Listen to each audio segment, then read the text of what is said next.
ये नैरेटिव आपने भी काफ़ी बार सुना होगा, स्पेशली इन्फ्लुएंसर से, कि भारत में टैक्स रेट ज़्यादा है, पुअर फैसिलिटीज़ हैं, करप्शन है और इसलिए ये लोग दुबई शिफ्ट हो रहे हैं। दुबई में गुड गवर्नेंस है, अच्छी फैसिलिटीज़ हैं और टैक्स रेट भी ज़ीरो है। तो ये सारी बातें देख के लगता है काफ़ी हद तक ये बातें ठीक भी हैं। तो फिर समस्या क्या है? So a lot of Indians are leaving India, right?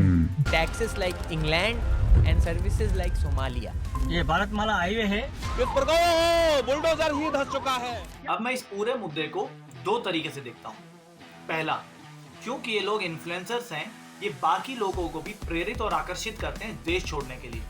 इसका मतलब हमेशा अच्छे लोग देश छोड़ रहे हैं और देश छोड़ते रहेंगे। लेकिन मैं ये भी मानता हूँ, क्योंकि हर आदमी, हर इंसान स्वतंत्र है अपने और अपने परिवार के लिए, कि जो उसको ठीक लगेगा वो करेगा और वो वहीं जाके सेटल होगा जहां उसे लगता है कि वो आगे जाके प्रोग्रेस और उन्नति करेगा। Sundar Pichai, to become Sundar Pichai, he had to leave India first. He had to study at Stanford, he had to study at Wharton, then he had to work in a culture where his intellect was valued. Why not? Satya Nadella had to leave India to become whatever he is today. Went to Wharton. Ajay Banga, even he studied in St. Stephen's, had to leave India. Vinod Khosla, Indira Nooyi, the list is endless. All their kids. लेकिन इस पूरे मुद्दे का एक दूसरा पहलू भी है। हाल ही में काफी देशों में एक एंटी इंडियंस वेव सी चल रही है।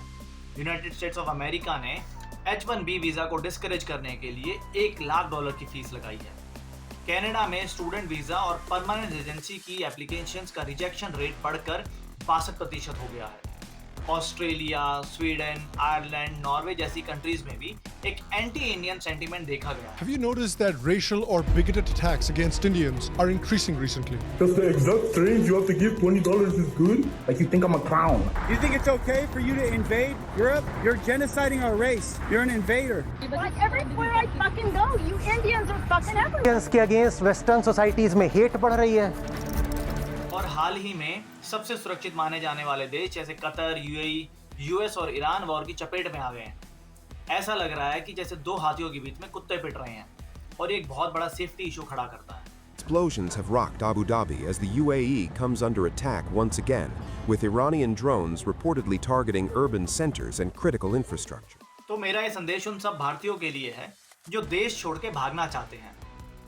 जिस तरह से भारतीयों के अगेंस्ट डिस्क्रिमिनेशन बढ़ता जा रहा है, जिस तरह से अचानक से दुबई और आबू धाबी में सेफ्टी इश्यूज उत्पन्न हो गए हैं, जिस तरह से करप्शन और टैक्स रेट के चक्कर में लोग देश छोड़ के भागना चाहते हैं, क्या आपको नहीं लगता कि हमारे देश में भी गुड गवर्नेंस होनी चाहिए? क्या आपको नहीं लगता कि हमारे देश में भी अच्छी फैसिलिटीज मिलनी चाहिए?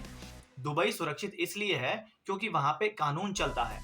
दुबई सुरक्षित इसलिए है क्योंकि वहाँ पे लोगों को इंसाफ मिलता है। दुबई सुरक्षित इसलिए है क्योंकि वहाँ पे सरकार सुविधाएं मुहैया कराती है। दुबई में कहीं अगर आपका बटवा भी गुम हो जाए तो वो भी 2 दिन में यूं का यूं मिल जाता है। 1 मिलियन अपना टैक्सी में भूल जाते कैश, पता नहीं वो लोग है कौन भाई जो 1 मिलियन कैश टैक्सी में भूल जाते, 2 लाख भूल जाते हैं। मोबाइल का तो हमारे कम से कम 3-4 लोगों के साथ हो रखा है कि टैक्सी में बैठे मोबाइल भूल गया। सेम आपको 2 घंटे में आपको सब मिल जाएगा। टैक्सी वाला बंदा रिपोर्ट कर चुका होगा कि भाई ये मेरे पास में चीज़ मिली है। और कहीं तो मेरा मानना है, क्यों ना हम भी मिल के अपने देश में अच्छी फैसिलिटीज लेके आए, क्यों ना हम अपने देश में अच्छी गवर्नेंस लेके आए। और इसके लिए हम सबको भागने की बजाय मिल के काम करना होगा, सिस्टम को ठीक करना होगा। समस्याएं तो आपको हर जगह मिलेंगी, लेकिन उनसे भागने की बजाय क्यों ना हम डट के उनका मुकाबला करें। भगवान श्री राम, भगवान श्री कृष्ण, भगवान महावीर और भगवान गौतम बुद्ध के वंशज हैं हम। क्या हम अपने देश को सुशासन और प्रगतिशील नहीं बना सकते? बिल्कुल बना सकते हैं, अगर आप लोगों का साथ मिले तो।